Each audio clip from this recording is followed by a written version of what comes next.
On today's episode of Watch JR Go, the fake Ferrari is back, and it's still broken.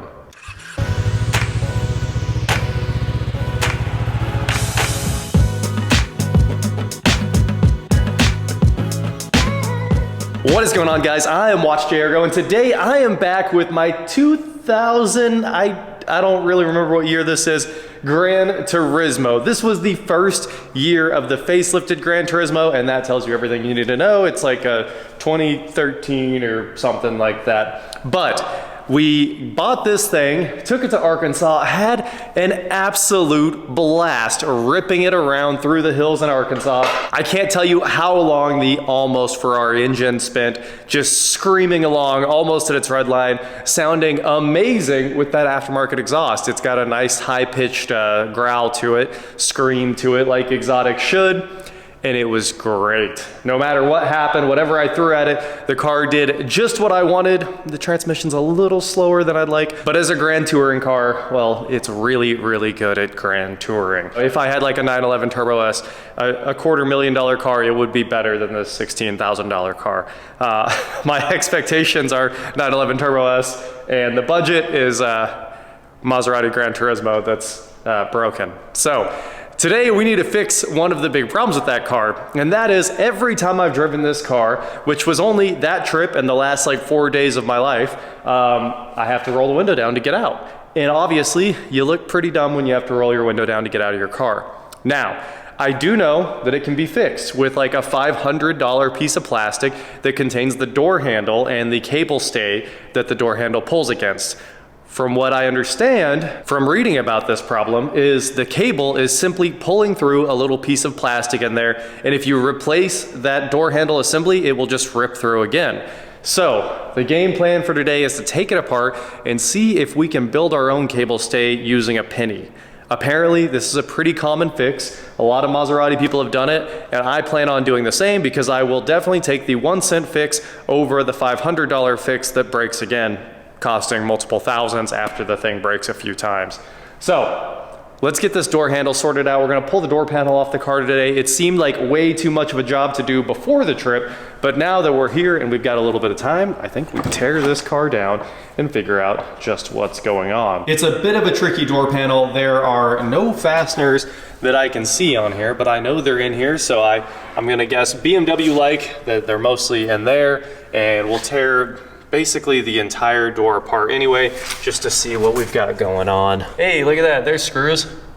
So 2 there, and we'll just get a trim tool out and see what we can find. But we're gonna get this all apart. I'm gonna grab some trim tools so we can pry, and we'll start by taking off the fake wood. The more I own this, the more I am okay with the fake wood.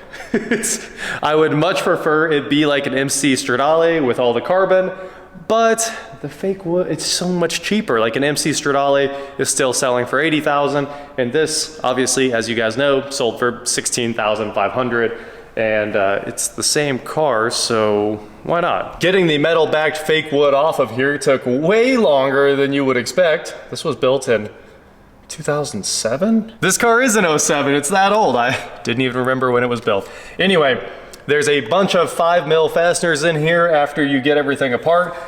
One thing I had to do was take my trim tool and run it along all of the leather, because all of the leather tried to stick to the wood. And also getting that tweeter pot off, the tweeter should just unsnap out of there. It's got 3 little tabs that hold it on. So get your trim tool behind the seal and then pry forward from the front, and it came out without breaking anything. So far we haven't broke a single thing, which is crazy for a door panel job. Let's see if we can get all these fasteners out of here. So make sure they're all, they do appear to be 5mm. There's one under the door pull, which is incredibly hard to get this little cover off of there. Good luck not breaking that. I had to put a screwdriver back here and turn it sideways and wiggle a bunch before that let go. You have to pull super hard on that clip right there. So then that long one comes out of there. Everything is laid out the way it comes out of the door panel right there on the floor, so we can go back the right way. And there's also one black one under there, a black one there. If you don't know which ones go where, the black ones go behind the handle and right there, and all the rest should be silver screws. You can see exactly like they're laid out. There's your lengths and everything. Super long up front, shorter going back, super long under the door pull. Well, now that we've got all the fasteners out of here, let's rip this door panel off, hopefully find something that's relatively easy to repair with JB Weld and a penny or something like that. Something that will hold the cable back so the door handle has something to pull on. What's happening right now, right, you can hear the, well, you can't. Oh, because the door's open. The window's already indexed down. I'm being dumb. If the window was not indexed, there's an electric switch in here that indexes the window, and then the cable pull does its magic and it unlatches the door. Up here in the front, the one thing that would make this easy is there's an electric switch.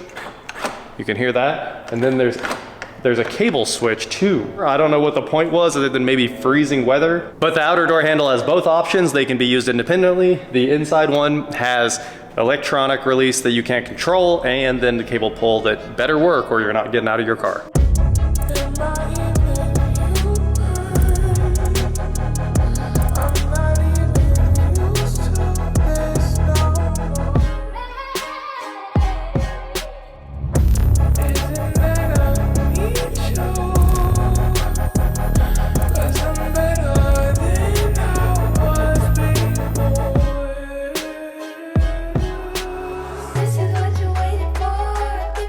So as soon as I started to remove the door panel, all this plastic fell out, and we quickly found out that is the actual problem right there. It's the other half of that bracket, and that is what the cable pulls on. So now if I go like this inside, you can hear the latch running because that's how the latch is actuated. And if the cable is just floating back and forth in there, the cable just moves like that when you pull on the handle. So we need to reinforce that, and it does look like we could probably drill a hole in a penny and mount it. So let's go try it. What is that? About a 4mm hole, something like that? 5/16? I don't know, a little bigger than 5/16. 5/16. Let's try that. I decided to cheat just a little bit. Since the part hadn't fallen out that had broken, I was like, why don't I just fix it? And then we'll get in there with our reinforcing metal and put that in as well. So it's like a flawless setup. So that's exactly what we're gonna do today. I've got Eric's plastic welder right here, and a thing we've never used before. These are corner pieces, just little pieces of metal. Basically, it heats them up till they glow, and then you melt them into place. So that one's done. And now, look at that. There's our cable stay right there. Exactly the way it should look. So I'm gonna put one piece right there, one piece in the middle, and then we'll trim all these, and then we'll put metal around the back, a bunch of epoxy or JB Weld, something that makes this permanent so that cable has something to pull against, and we should be all set up. Welding complete. I need to trim all these out, but this only took maybe, I don't know, 2 seconds. So now we'll trim those very flush right there because the metal has to sit flush up against that surface. And hopefully this is a good repair that lasts forever. Somebody was sitting there in their CAD software when they designed this thing, and they were like, if we just left out that much plastic right there, it would save us $500 a year making this terrible little bracket. And look at that, it's weak there too. I don't know if that's a casting mark. That one might be a casting mark, but it's broken right there. Anyway, we've got it welded back together. Now I'm going to fill this with JB Weld, I think. I'm going to go absolutely hard, making sure that this has tons of reinforcing right there, and then we'll put a piece of metal right there with a slot cut in it to be the new pull point for this thing. And I filed this down until it was flush just a moment ago, so we should be ready to rock and roll with our reinforcing. That plastic welder is cheating, and I think it's like 20 bucks on Amazon. So if you don't have one of those, it might save you every once in a while. This one has saved us more than a few times, putting broken body tabs back together and stuff like that.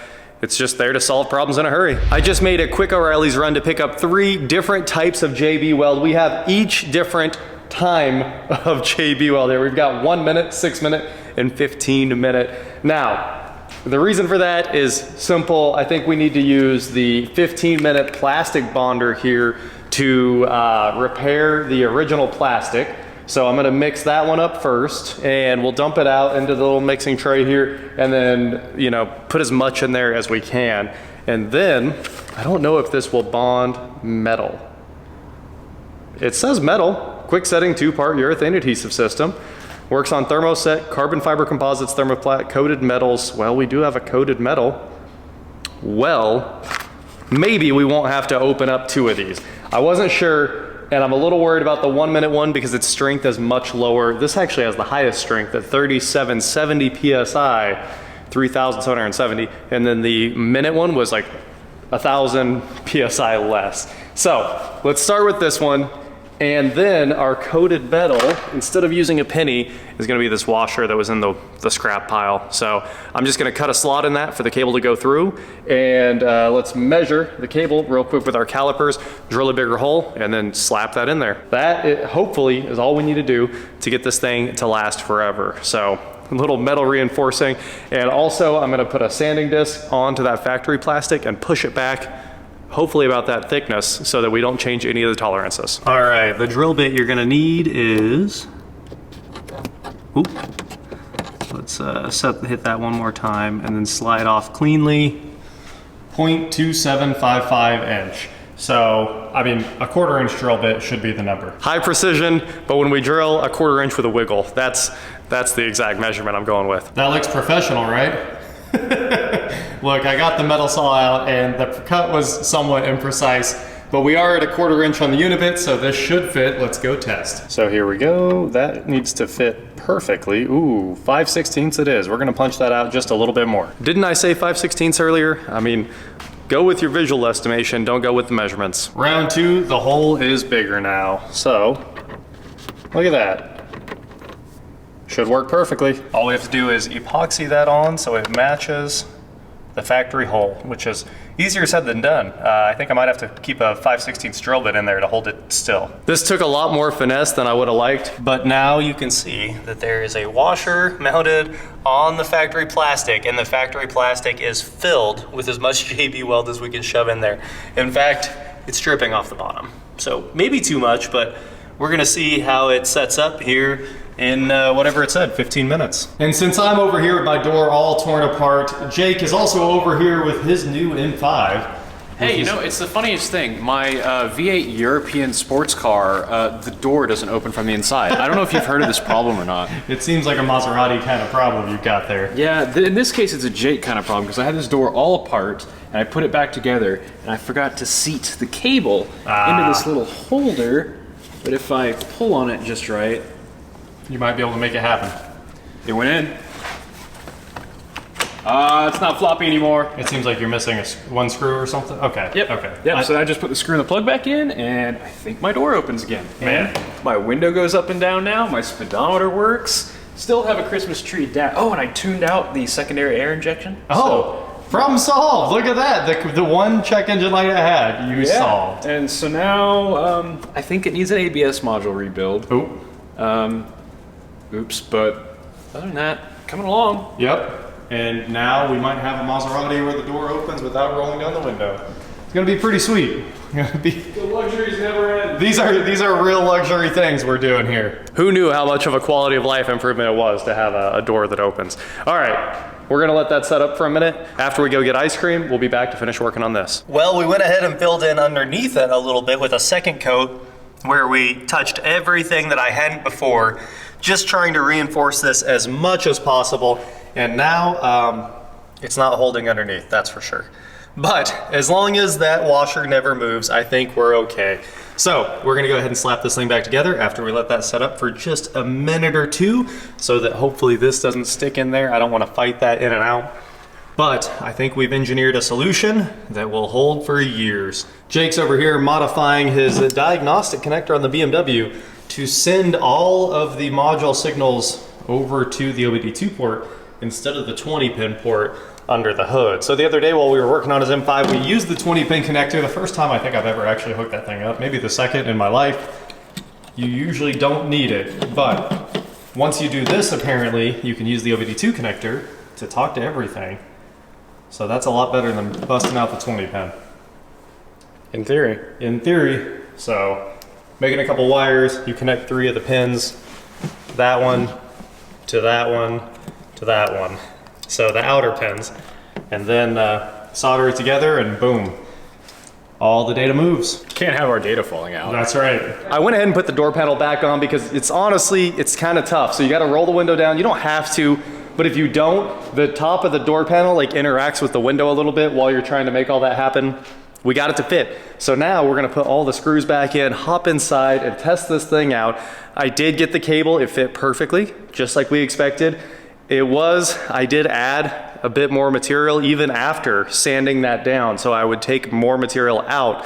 The washer was slightly too thick, so as I put it in there, I had to pull really hard, but it fit. Just barely, but it fit. So I didn't have to tear anything back apart, no more modifications. It was good as is. If you're gonna do this though, try to take a sanding disc on your Dogco or something like that and just take a little bit off that factory bracket before you put your metal reinforcing piece on. Or don't. Maybe just fix the plastic, it's up to you. I think it would have been fine if I would have just filled all of that plastic in with JB Weld. It probably would hold, but I like the metal a lot better. And hopefully it never breaks again. Let's put all the screws back in the door and see what happens. If there's one thing to be learned from this job that I didn't know before, obviously because it wasn't connected on my car, when you open the door handle, it only has to move about that much. You can hear it working perfectly now. You can hear the whole cable move through the door. It's just the slightest little move. So when you're testing it, don't pull hard. If you have a Maserati, don't pull hard. And if you're just hard on it in general, it will snap off from the inside. So just be careful. That's basically all there is to it. I guess if you never pull very hard on the handle when you're opening the door, then it'll probably be good your entire life. But apparently it's super common, so it must not be good for most Maserati owners. All that's left now is this last. So this just snaps on with a couple pins and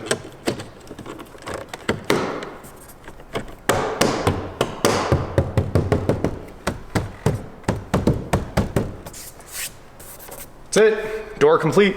Let's hop in and test it out. So the window should index when it shuts, or not. There we go, window works. What a huge sigh of relief, guys. I've had this for what, 2 months now? For 2 months, I've rolled the window down every time I needed out of it. Granted, I haven't driven it that much, but now it works as it should. A proper car with doors that work. This stuff doesn't happen on American cars, so I know a lot of you will never have to deal with nonsense like poorly engineered brackets that Maserati should have fixed and sold a replacement part that was stronger and said this is the B revision. But sometimes they just build the car and call it an A revision and it goes on forever. It should have been a recall, let's be honest. What happens if you're in a wreck and you can't get out of your door? It should have been a recall. Anyway, this car is perfect now except for the fuel smell. And in the next video, we'll figure out the fuel smell. I picked up JB Weld fuel tank repair from O'Reilly's as well. I don't know if that's gonna be the solution. We might even just be able to use this plastic bonder and it may still be a broken hose. But what we do know is it's not the evap canister and it's not any of the lines connected to the evap system. So the fuel smell is coming from somewhere else. It's either a vent hose or the top of the pump hat. And if it's the pump hat, people were all up in my comments saying buy fuel pumps. And like the fuel pumps work perfectly and the fuel pump hat's plastic, fix it. What on earth are you talking about? Buy fuel pumps. They're like, there's two and they're like $1,000 each. There is no world where I'm putting two $1,000 fuel pumps in a car that works perfectly. All right, that is it for today, guys. Thank you so much for watching. Don't forget to head on over to shop.watchjayoga.com for cool shirts not like this. And please like, share, subscribe, do whatever you want to do, and I will talk to you next time. Well, Jake did some work over here. How's the work going, Jake? There's a lot of codes now. Oh, now that you can read them all? Now that I can read all the modules. I think some of it might have been from, nope. Okay. Didn't I read out all the codes for you because I hooked up to the 20 pen. Right? So what's interesting is sometimes this sees more than Autel's. I don't know why. Interesting. But my light switching center is freaking out for some reason. Well, this project's moving right along too. Does the speedometer work? It does. See, you're good. You don't need That's anything all you else. need. You don't need traction control. True luxury car things, doors and speedometers. Yeah, right?